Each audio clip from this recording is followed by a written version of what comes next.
खुश रहने का शानदार तरीका है कि औरतें अपनी जबान पे तिलावत जारी कर दें, दरूद जारी कर दें, अपना टाइम इबादत में लगा दें। शौहर रहे 25 साल तक बाहर, यहां अगर तिलावत, तस्बीह, दुरूद, दुआ अगर है तो इज्जत भी बचेगी, घर भी बचा रहेगा।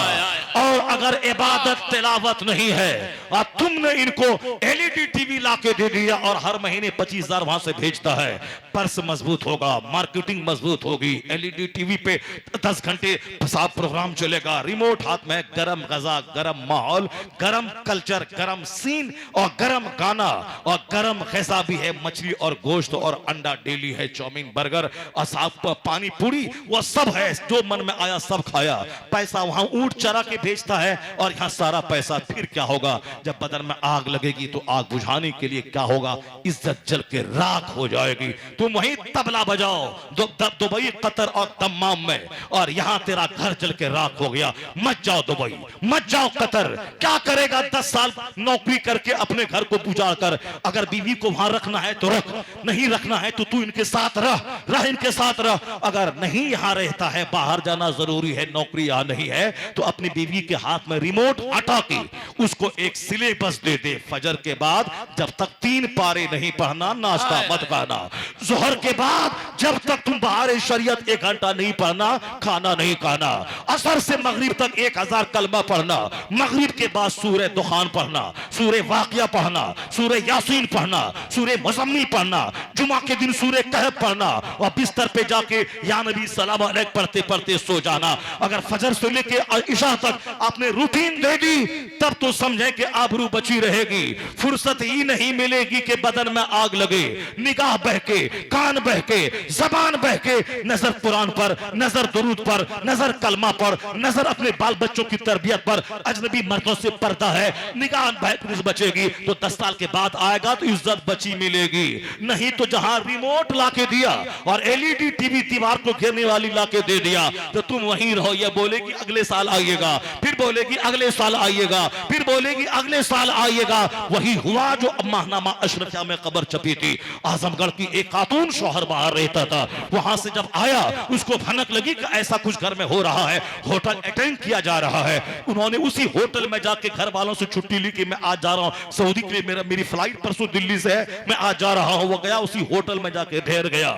होटल वाले से बोला कि लाओ तेरे पास कितने कितने क्या है, कितना किसकी कीमत कितनी है। उन्होंने जब चेहरा दिखलाया तो उन्होंने पहचान लिया भीड़ भाड़ में, ये तो मेरी खातून का चेहरा का, इसके चाहिए जितने पैसे चाहिए। उन्होंने फौरन फोन किया कि आज क्लाइंट आया है। वो समझी शौहर तो चला गया। अब उन्होंने फौरन सज धज के सवर के आई, उसी कमरे में जब गई तो शौहर को देखने के बाद क्या हाल हुआ होगा वह सबों को मालूम है। सकते में पड़ गई और क्या उसके आगे की जिंदगी हुई वो तो वो जाने। मगर मैं सिर्फ ये कहना चाहता हूं हालात कितने खराब हो गए। शौहर के साथ जो रहने वाली है बाहर से आया है और फिर वो शौहर अभी 1 दिन हुआ है गए हुए, अगर तो 4, 10, 50 महीना हो गए तो चलो बहुत दिन हो गए, शैतान का जबरदस्त गलबा हुआ। यहां तो 1 दिन पहले वो गया है। मगर मालूम है गुलाब का जो फोरा चूसने वाला भोरा जब गुलाब को नहीं चूसे तो मर जाएगा। पाखाना का कीड़ा जब तक पाखाना नहीं चाटे तो वह मर जाएगा। अगर भोरे को पाखाने के पास भेज दें तो मर जाएगा। उस पाखाने के कीड़े को गुलाब पर डाल दें तो वह मर जाएगा। उसको कीड़ा को पाखाना चाटते चाटते लत लग गई है। उसी तरह जिसकी नीयत खराब हो गई, जिसकी आदत खराब हो गई, जिसका कैरेक्टर खराब हो गया, वह जब तक दूसरों से मिले नहीं उस वक्त तक उसको चैन करार नहीं मिलेगा। यहां शौहर के साथ 1-2 माह गुजारने के बाद भी फोन आया लपक के चलेगी। वह पाखाने की कीड़े की तरह जब तक गिलासत नहीं चाटे उस वक्त तक चैन नहीं मिलेगा। इसलिए कुरान ने कहा वकुनु मास सादिकीन, अपने बच्चों को नेकों के साथ रख, खुद नेकों के साथ रह, अपने घर में नेकों का आना जाना रहे। तेरे घर में कोई गुंडा ना आए, तेरे घर में कोई दारोगा ना आए, तेरे घर में कोई गैर महरम ना आए, तेरे घर में कोई शराबी नहीं आए। आज तुमने दुनिया के चंद सिक्के के शौक में शराबी दोस्त को घर में आने जाने की फ्री तुमने उसको छोड़ दिया। वो आ जा रहा है शराबी, क्योंकि तेरा कारोबार उससे चल रहा है। फिर क्या होगा? वो तेरी जवान बेटी पे बुरी निगाह डालेगा, वो हमारी बीवी पे बुरी निगाह डालेगा, और फिर दोस्त के साथ पकड़ा जाएगा। नहीं देखा, एक महीना पहले एक मौलवी टाइप का आदमी, उसने अपनी बेटी को अपने दोस्त रामू के साथ एग्जाम दिलाने के लिए स्कूल भेज रहा है, जबकि बदतमीज को अपने खास भाई के साथ नहीं भेजना था। शरीयत का कानून है, अपना खास भाई देवर के साथ भाभी नहीं जाए।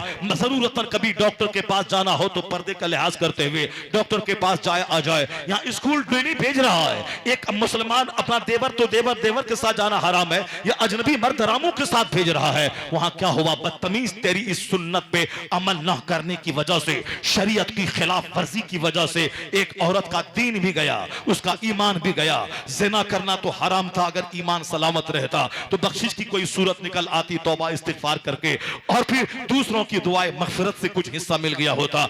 ईमान अगर जिसका लूट गया, तब तो जमीन भर गोल्ड भी उसके लिए खैरात किया जाए, कुछ कबूल नहीं किया जाएगा। अगर बेईमान दुनिया से चला गया, 50 खरब का कंबल गरीबों में बांट दे, कोई फायदा ना होगा।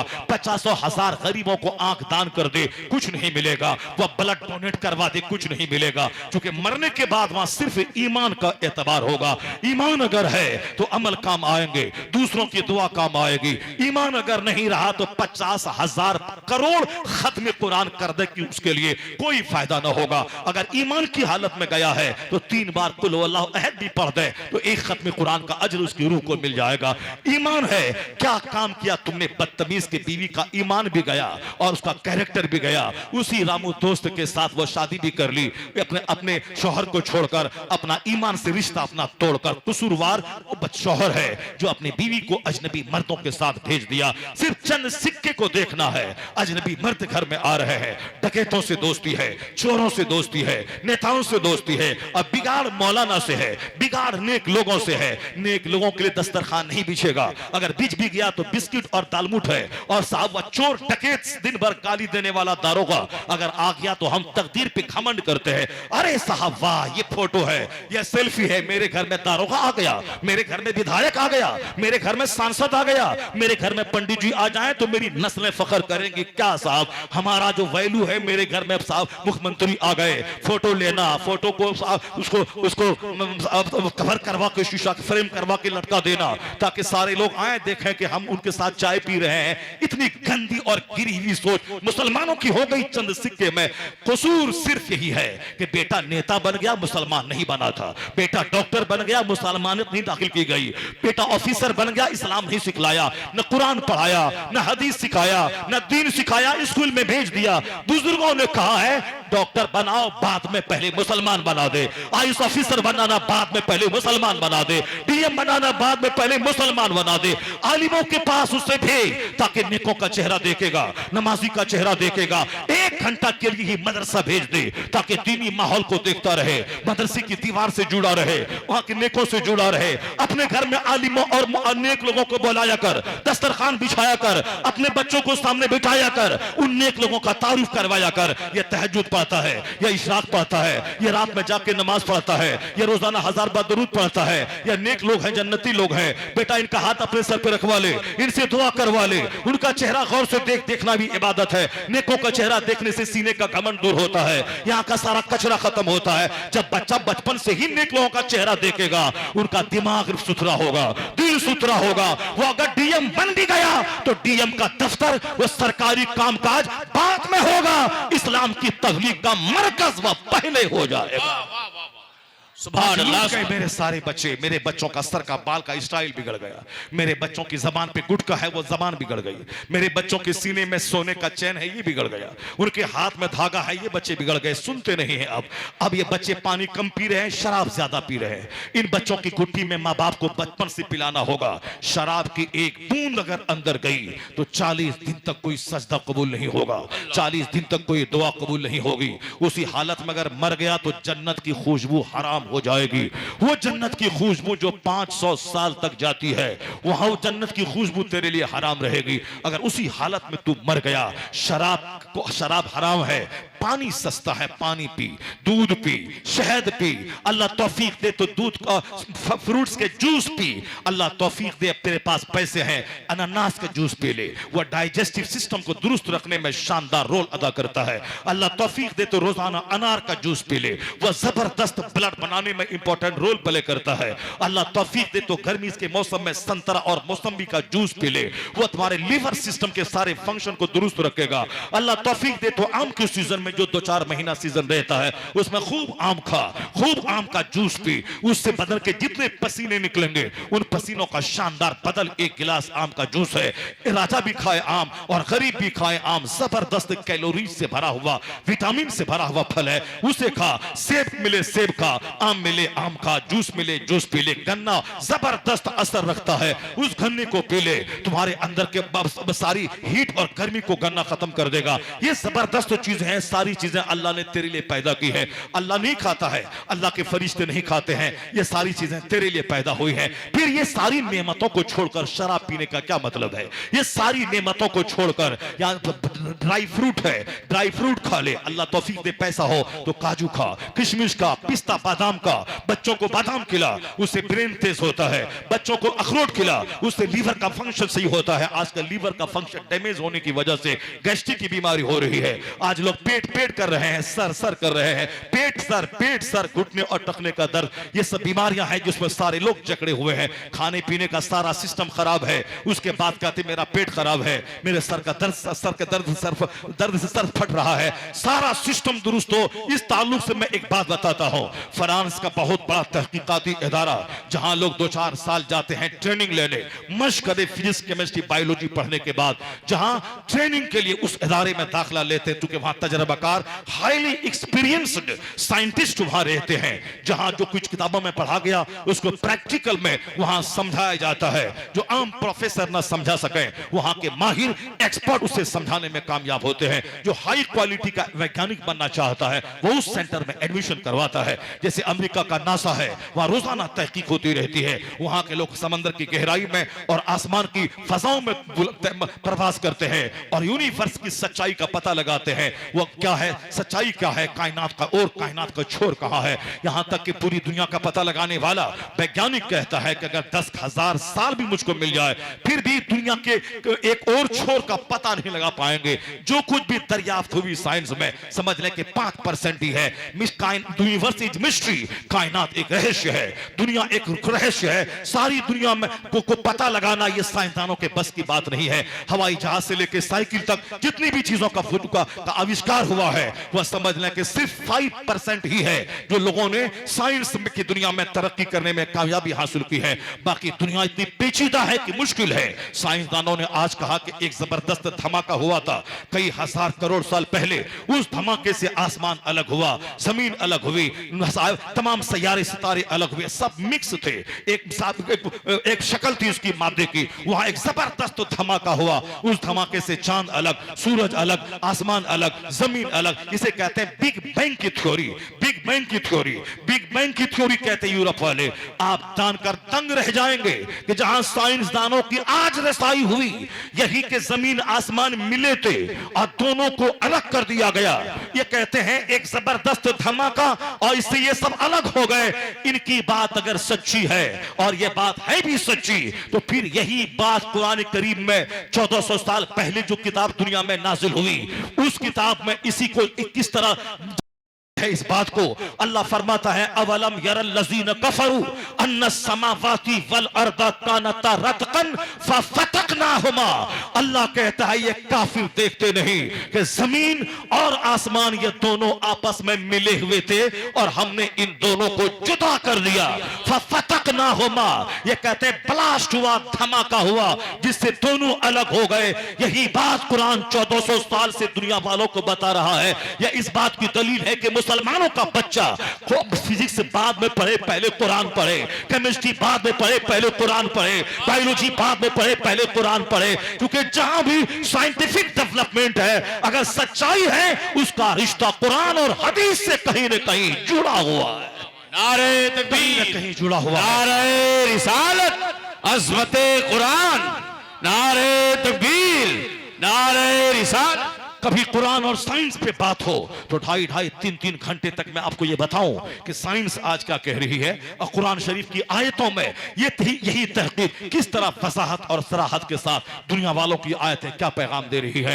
ये तो कुरान पाक की आयत मैंने सुनाई ताकि आपको पता चल जाए कि कुरान में सिर्फ नमाज, रोजे, हज, ज़कात की बातें नहीं है। कुरान सारे उलूम व फनून का सर चश्मा है, fountain of knowledge and wisdom है। हमारे बच्चों को कुरान पढ़ना और समझना चाहिए ताकि जो बातें physics, chemistry, biology, astrology, astronomy में पढ़ते हैं उन्हीं बातों को जब वह कुरान में पढ़ेंगे तो उसका ईमान स्ट्रांग हो जाएगा। उसको लगेगा कि मेरा मजहब हक है, मेरे मुस्तफा हक है, कुरान सच है, मेरा खुदा सच है, कयामत कायम होगी, हिसाब किताब होगा, जन्नत जहन्नम हक है। ये पढ़ता जाएगा, अकीदा इनका मजबूत होता चला जाएगा। मेरे बच्चे चूंकि फिजिक्स, केमिस्ट्री, बायोलॉजी ही पढ़ते हैं, कुरान नहीं पढ़ते। आलिमों को कहते हैं तो सिर्फ कुरान खानी करने वाला, निकाह पढ़ाने वाला, जनाजा पढ़ाने वाला, ये हमारे घर में आके सूरह बकरा पढ़ के भूत भगाने की दुआ करने वाला है। इसके आगे ज्यादा और ये क्या जानता है। इसीलिए मेरे बच्चों का यह घमंड मदरसों से दूर कर दिया, आलिमों से दूर कर दिया, नतीजे में कुफ्र से करीब कर दिया। अब जरा गौर से सुनिए, फ्रांस का वह तहकीकाती इदारा, अरब ममालिक का एक शख्स जो highly qualified physics, chemistry, biology और साइंस पढ़ने वाला, वो आला तजर्बा के लिए उस दरसगाह में वो एडमिशन करवाने के लिए पहुंचा ताकि और ज्यादा मैं साइंस की गहराई और डेप्थ में पहुंच जाऊं।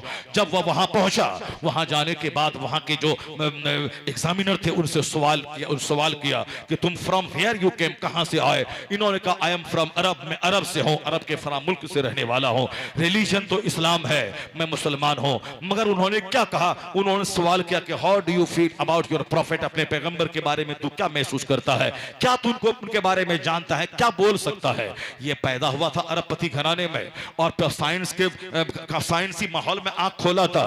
वहां उनके बाप मां ने दीन इस्लाम पर तो जोर नहीं दिया था जिस तरह आजकल मॉडर्न लोग हमारे घर में होते हैं। ठीक है, बाप मर गया, मौलवी को बुला लो, कुरान शरीफ बांट दो, मौलाना को कपड़ा दे दो, मदरसे के 50 बच्चों को बुला लो, उसके बाद फिर घर में जो हो रहा है सब हो रहा है। यानी ये काम भी एक रस्मी तौर पर करना है ताकि लोग न बोले कि बाप और मां मर गए, कुछ नहीं किया। बाजार से 100 बकरा खरीद के ले आओ और इलाके के सारे मौलवी, सारी मस्जिदों के इमाम, सारे बच्चों को खबर कर दो, तब फला दिन हम 40वां है, बरसी है और सब कुरान खानी होगी, सबको खबर हो गई। वाह साहब, क्या जबरदस्त धमाल के साथ 40वां मनाया है।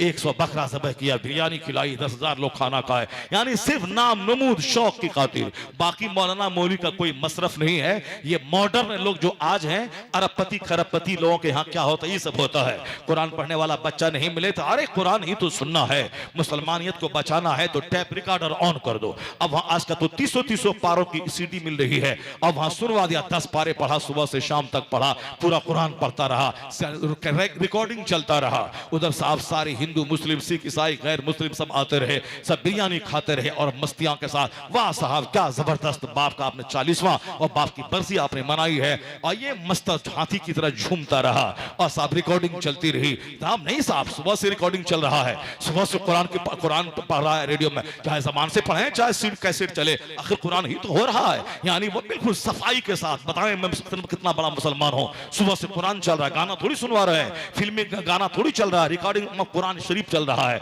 तिलावत हो रही है। जबकि उनको समझाया जाए कि वो रिकॉर्ड वाला कुरान अगर कोई सुनता है तो सुनने का सवाब नहीं मिलेगा।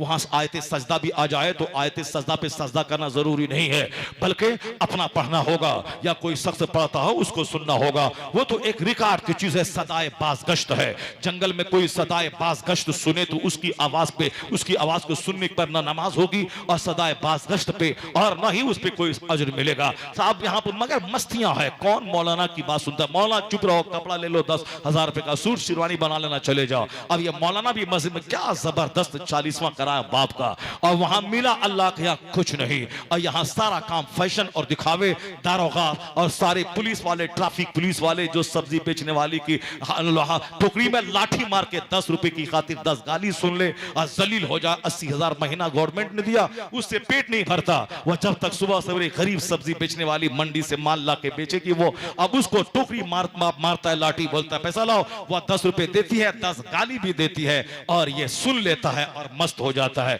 ताकि 80,000 रुपए बचा रहे अकाउंट में। और ये गाली सुन सुन करके 100-200 रुपए हो जाए, इसी से सेब संतरा, बच्चों के स्कूल की फीस और चावल आटा गेहूं और सेब घर में लेके जाओ, चाय की पत्ती और चीनी लेके जाओ ताकि सारा काम इसी से चल जाए। गाली दिया तो क्या हुआ, वो बुढ़िया गाली दी तो वो गाली दी, पैसा 10 टका दे दिया ना। यानी अपना जमीन बेचकर ये लोग, इन जमीन फरोशों को हमने दावत दी, मेरे घर में बाप का 40वां आइएगा। और ये मस्त है, ट्रैफिक पुलिस वाला आया, दारोगा आया, साहब एसओ आया, मिनिस्टर आया, पंडित जी के कैबिनेट वाला मंत्री आया, मस्त हाथी की तरह झूमता रहा। यही काम है मौलाना का कि जब बरसी हो तो आ जाए, बाकी इसके अलावा मौलाना की बात नहीं सुनना है, किताब नहीं सुनना है, वरना इस्लामी लिबास पहना देगा, दाढ़ी रखवा देगा, बोलेगा सच बोलो, सच बोलेगा तो माल नहीं मिलेगा, ये मौलाना फकीर बना देगा, ये बोलेगा कि हक हलाल की कमाई खाओ, हक हलाल में कहीं पैसा होता है ज्यादा क्या, ये तो लिमिटेड पैसा मिलेगा, जब तक झूठ न बोले कारोबार कैसे चलेगा, ये मकान, ये दुकान, ये गाड़ी, मौलाना को जो गाड़ी पे बैठा के लाया स्टेशन पे, ये गाड़ी कहां से आएगी, मौलाना को जो 50 करोड़ के मकान में बैठा के इसको खिलाया खाना बिरयानी, ये कहां से आएगा, जब तक हक हलाल करेंगे तो मकान नहीं बनेगा, गाड़ी नहीं आएगी, वो तो हैंड टू माउथ यही चला जाएगा, ये सब नहीं मिलेगा। ठीक है, मौलाना की बात सही, इस्लाम सच है, कुरान सही है, मगर ऐसा तो करना पड़ेगा, नहीं बोलेगा तो कैसे पैसा आएगा, पैसे कैसे मकान बनेगा, कैसे मुहर्रम का खिचड़ा होगा, मुहर्रम का अखाड़ा चलेगा, कैसे होगा, पैसा तो कमाना पड़ेगा लंपन करके। तो ठीक है, थोड़ा सहले दुनिया है, कुछ ना कुछ करना पड़ेगा। सर से लेके पांव तक पक्के दुनियादार हो गए। हराम गजाओं ने बच्चों की सोच हरामी बना दी, उनके दिमाग में सनीमा है, उनके दिमाग में ज़िना है, उनके दिमाग में शराब है, उनके दिमाग में सनीमा के एक्टर का हेयर स्टाइल है, उनके दिमाग में सनीमा के एक्टर का धागा, उनकी सिकरी, उनका चैन, उनका कड़ा, उनकी सोने की अंगूठी और उनकी तरह फटा हुआ पैंट, उनकी तरह चुस्त और टी शर्ट है, उनका मॉडल हो गया वो सनीमा का एक्टर। तो अब चूंकि दिमाग में हराम गजा जब जाएगी तो उसको अच्छी बात कभी समझ में नहीं आएगी, नापाक लोगों की वो करीब रहेगा। क्योंकि मेरे घर में दारोगा और झूठ बोलने वाले लोग आए हैं, तो बच्चों के दिमाग में झूठ फरेब हराम तो बस ही जाएगा। अब अगर ये 10 साल का छोकरा अगर किसी लड़की के साथ भाग जाए, हमारी कैसा का कसूर है? ये मेरी 25 साल की बेटी अगर किसी चमार के साथ भाग जाए, ये हमारा कसूर है, हमने उसको उजाड़ा है, कैसा मैंने हलाल कहां डाला। जबकि बुजुर्गों ने कहा था जब शराब की एक बूंद अंदर जाती है तो अंदर नापाक हो जाता है, 40 दिन तक कोई दुआ कबूल नहीं होती। हराम का लुक्मा अंदर जाता है तो अंदर का बातिन उसका नापाक हो जाता है, उसके रगों में जो खून बनता है उससे गुनाहों और ख्वाहिशात की दुनिया में तूफान आता है, बदन में आग लगती है। जल्दी से हाथ पकड़ो, जल्दी से ख्वाहिश की आग बुझाओ, वरना 25-25 साल की अब खातून इस्मत माफ खातून वो घर में बैठी है, कभी दिमाग में ज़िना का ख्याल नहीं आया, ना आंख बहकी ना जबान बहकी। और ये स्कूल कॉलेज में पढ़ने के बाद, सिनेमा देखने के बाद 16 साल की लड़कियों में उनकी चाल देखें, उनका ड्रेस देखें, दूसरों से फोन से उनका चैटिंग देखें, उसके बदन में आग लगी है। बाप ने शादी में देर करी और बिल्कुल फौरन ही रात में निकली और उसको भाग कर चंपत हो गई, दीन ईमान खानदान की नाक कटवा उसके साथ हो गई। ये आग क्यों लगी है? हराम गजा का असर है। हराम गजा अंदर जाने के बाद अंदर में नापाक ख्यालात में भूचाल आता है, नापाक अहवाल में भूचाल आता है, वह जल्दी से ख्वाहिशात को की आग बुझाना चाहता है और नापाक गजा अंदर गई, कोई दुआ कबूल ना होगा। न शराब पीने से न हराम गजा खाने से कोई दुआ कबूल होगी, चाहे वह दुआ करते करते मर क्यों न जाए। हदीस में आया है कि खाने काबा का खिलाफ थामकर, हदीस में आया है कि एक शख्स दूर दराज से चल के आता है, सूख के कांटा हो गया है, चेहरा सर का बाल करतो गुबार है से पिटा हुआ है, हाथ उठा के दुआ करता है या रब या रब। देखने वाला सोचता है कि जो दुआ करेगा कबूल हो जाएगी, मगर हुजूर कहते हैं कैसे दुआ कबूल होगी? मलबसहु हराम, मशरबहु हराम, मशरबहु हराम, मतमहु हराम, उसका खाना हराम का, उसका पीना हराम का, उसका कपड़ा हराम का। जब सब हराम का है दुआ कैसे कबूल होगी? बुजुर्गों ने कहा है कि हराम के पैसे से हज करेगा, हज भी कबूल ना होगा। हराम के पैसे से 1 लाख देख बिरयानी बना के खिलाएगा, वो कबूल नहीं होगा। हराम के पैसे से मस्जिद 50 तामीर कर दे, कोई सवाब नहीं मिलेगा, बल्कि हराम के पैसे को मस्जिद में लगाने का गुनाह इतना बड़ा होगा जैसे तेरे कपड़े में गंदगी लग जाए, उसको पेशाब से धोएगा तो गंदगी और फैल जाएगी। हराम के पैसे को खैरात करना ऐसा ही है जैसे गंदे कपड़े को पेशाब से धोना है। हराम के पैसे की ना बिरयानी कबूल है ना हज कबूल है। अगर हराम के पैसे से काबा गया और खिलाफे काबा थाम के दुआ किया, सारी दुआ रद्द हो जाएगी। हलाल लुक्मा अंदर जाता है, दिमाग रोशन, दिल रोशन, खून रोशन, किरदार रोशन, सोच रोशन, थिंकिंग रोशन, यानी सारा वजूद रोशन होता है। सजदे में लज्जत, जिक्र में लज्जत। अगर वो अपने मोहल्ले की मस्जिद में दुआ करे, बुजुर्गों ने कहा है हलाल खाकर अपने मोहल्ले में दुआ करेगा, मोहल्ले की मस्जिद में, तो हराम खा के जो काबा में दुआ कबूल ना हो, वह तेरे मोहल्ले की मस्जिद में हलाल खा के दुआ कबूल हो जाएगी। हलाल का वो महत्व है।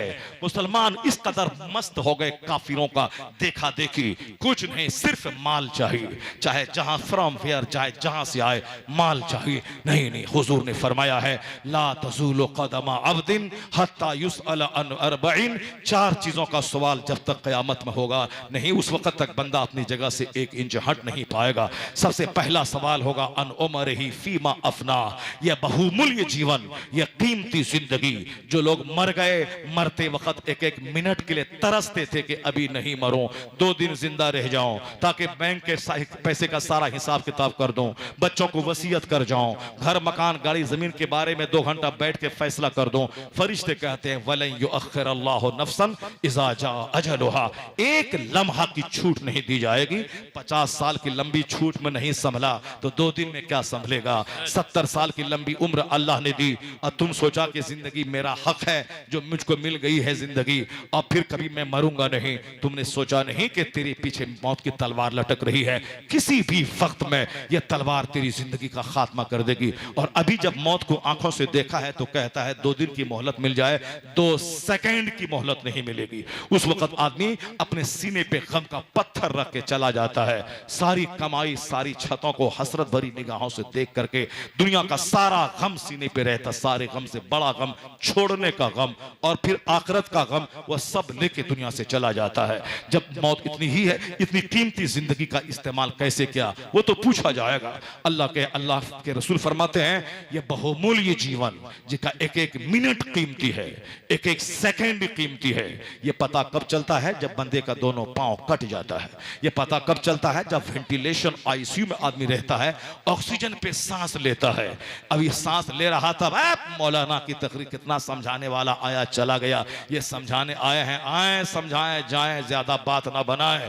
कौन चलता है, कौन अमल करता है, बड़े बड़े टिस्मार खां आए चले गए, ये आए हैं समझाने के लिए। आए बस खाओ खाओ पियो टका लो जाओ, जैसे हम जी रहे हैं जीने दो। कौन खुदा, कैसा खुदा, कैसी क़यामत, जब जैसा होगा देखा जाएगा।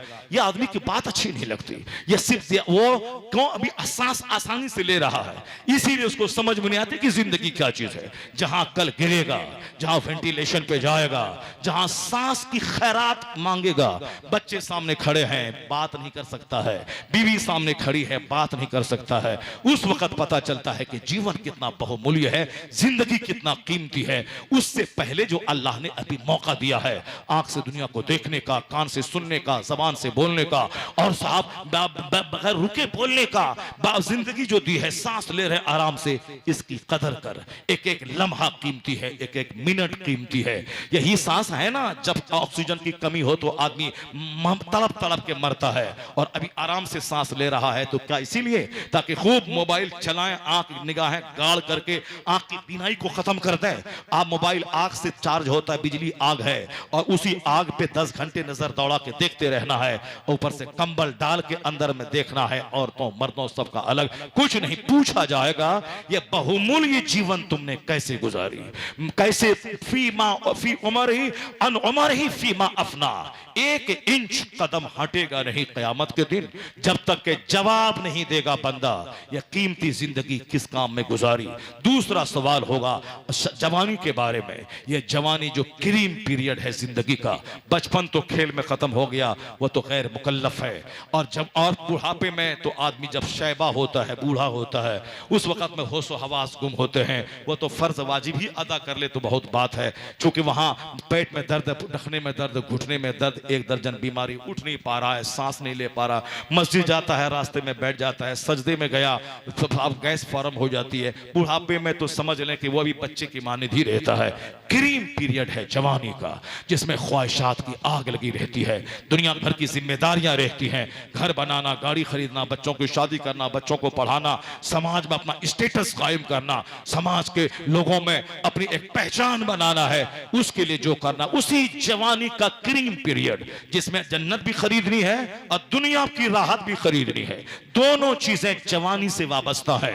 वह जवानी का एक एक मिनट प्रेशस और कीमती है। जबान पे, सोच पे, दिल पे, हाथ पांव पे, शर्मगाह पे, सब पे कंट्रोल रख करके दुनिया में भी खुशहाल रहने का काम करना है और जन्नत जाने के लिए भी काम करना है। यह दोनों काम जवानी के कांधे पे चुके हैं। चूंकि अभी आदमी 12-12 घंटे रात में जाग सकता है, एक एक सौ रकअत नमाज नफल पढ़ सकता है जो बुढ़ापे में मुयस्सर नहीं होगा। अभी तिलावत कर सकता है, 5 दिन में खत्म कुरान कर सकता है। खूब मेहनत करके फजर के बाद से लेके जोहर तक 8 घंटे खूब मेहनत करके फैक्ट्री में, दुकान में पढ़ लिख करके नौकरी तलाश करने में, वह जिस तरह से हो, खेती बाड़ी, तिजारत, सनत, इरफत, ये जवानी का है। रात भर सफर करके, दिन भर सफर करके जो जवानी का को खूब काम में लगा दे, ताकि दुनिया में दूसरों का मोहताज न रहे और जन्नत का मोहताज, जन्नत आखिरत में जन्नत के मोहताज न रहे। आखिरत में जन्नत हमारी तकदीर में लिख दिया जाए। वह जन्नत का काम भी जवानी से वाबस्ता है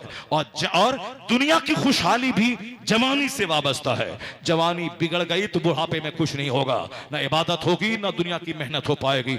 इस उम्र के बारे में पूछा जाएगा कि जवानी तुमने किस काम में गुजारी। 1 इंच बंदा हटेगा नहीं। ला तज़ूलु क़दमा अब्दिन हत्ता युसअल अन 40, जब तक 4 चीज के बारे में सवाल ना हो जाएगा, बंदे का पांव 1 इंच अपनी जगह से हटेगा नहीं। इस बात को हमेशा याद रख ले। जैसे मौत अचानक आती है, चाहे आप बादशाह, मिनिस्टर, कुछ भी रहें, कुछ नहीं चलेगा, आएगी मौत। आप बेबस, जैसे आप बेबस हैं, उसी तरीके से जिस तरह ये मौत फैक्ट है, उसी तरह मरने के बाद कयामत कायम होगी, ये फैक्ट है। अगर कोई बोलता है कि होगा कि ना होगा, कौन जानता है, कयामत कायम होगी कि नहीं होगी, कौन देखा, वह काफिर हो जाएगा। क्योंकि मोमिन बनने के लिए यह ब्लाइंड आंख बंद करके विश्वास करना पड़ेगा। अल्लाह हक है, रसूल हक है, सारी अल्लाह की किताबें हक है, कयामत हक है, इसको मानना पड़ेगा। चाहे कुछ भी हो, जिस तरह आसमान बगैर खंबे के खड़ा है, यह है, जमीन समंदर के ऊपर में खड़ी है, यह पहाड़ पिलर बन के जमीन को हिलने से रोकता है, वो हक है। सूरज चांद डेली उगता है, डेली डूबता है, यह हक है। उसी तरह इससे ज्यादा फैक्ट है कि कयामत कायम होगी, सवाल जवाब होगा, पूछा जाएगा। हुजूर हक है, हुजूर की सारी बात हक है, फैक्ट है, पूछा जाएगा। तो दूसरा सवाल जवानी के बारे में। ये जवानी जिसको कहते हैं दीवानी, बुढ़ापे में नेक बन जाएंगे, अब बुढ़ापे में 8 घंटा खेत में हल चला के मालदार बन जाएंगे, यह दोनों बात झूठ है। बुढ़ापे में कोई नेक नहीं बनता। जितने बूढ़े नमाजी हैं सबसे पूछ लें उनका क्या हाल है, घुटने के दर्द का हाल क्या है, टखने के दर्द का क्या हाल है, पेट के दर्द का क्या हाल है, आंख की बीनाई का क्या हाल है। हर बूढ़े को सिर्फ एक ही फिक्र है कि बेटा से पैसा ले और डॉक्टर से दवाई लाए। बुढ़ापा मौत का सिग्नल है कि अब मौत बिल्कुल करीब आ गई, कब्र के बिल्कुल नजदीक है, ताकि तैयारी बढ़ा दे। मगर बुढ़ापा जो सारी जवानी गुजरी है खुराफात में, बुढ़ापे में भी सिर्फ दवाई और डॉक्टर का ख्याल आता है, मौत का ख्याल नहीं आता है। बुढ़ापे में इलाज छोड़ दे, बल्कि ये बोल के अब मौत के करीब में पहुंच गया हूं, वहां की तैयारी क्या हो रही है। अब मैं बिल्कुल सुबह मरूं कि शाम मरो, जब मौत का सिग्नल है सफेद बाल, जब मौत की अलामत है बुढ़ापा, तो जब जहां जा रहा हूं, जहां खरबों साल महासंख्यों साल रहना है, वहां के बारे में कभी कोई बूढ़ा बात नहीं करता। हजरत दुआ का कोई मिलने वाला आया, बाबू दुआ करना कि मेरी मौत आसानी से हो जाए, मरते वक्त जबान पे कलमा नसीब हो जाए, ताकि जिस दुनिया में जा रहा हूं, खरबों साल जहां रहूंगा, बेगिनती साल, वहां अल्लाह आराम दे दे। दुनिया में जो हुआ हुआ, बस ईमान पे मौत हो जाए। हर आने वाले से दुआ करनी चाहिए। नहीं बोलता है कि कोई डॉक्टर अगर हो तो पता बताओ जो आंख की बीनाई थोड़ी सी दे दे, कोई डॉक्टर हो तो बताओ थोड़ा हाथ कांप रहा है, थोड़ा ठीक हो जाए, थोड़ा ठीक हो जाए। यानी बहुत सारी जवानी कट गई, वो हाथ की कपकपाहट का इलाज करवाना ढूंढ रहा है। अब बुढ़ापे में इलाज होता है उसका। बुढ़ापा तो खुद एक मर्ज का नाम है। बुढ़ापे में सारे आशा जवाब दे देते हैं धीरे धीरे। आंख जाएगी, जबान जाएगी, पांव जाएगा, पेट जाएगा, खाना बंद होगा, सारी ताकत खत्म होगी, हाथ झूलने लगेगा। उस वक्त भी इनको ख्याल दवाई और डॉक्टर का रहता है। जो जवानी में नेकी से नेकी, जवानी का इस्तेमाल नेकी में गुजारा है, वह बुढ़ापे में मौत का चर्चा ज्यादा करता है, वह कयामत का चर्चा ज्यादा करता है, वो हर आने वालों से दुआएं मग़फ़िरत करवाता है। जहां थोड़ी सी सेहत मिली फौरन कुरान लेके बैठ जाता है, वह रो रो कर रब से खात्मा बिल खैर की दुआ करता है। वो इतना इबादत करता है कि बीमारी का ख्याल तक नहीं आता उसको, क्योंकि वह जानता है कि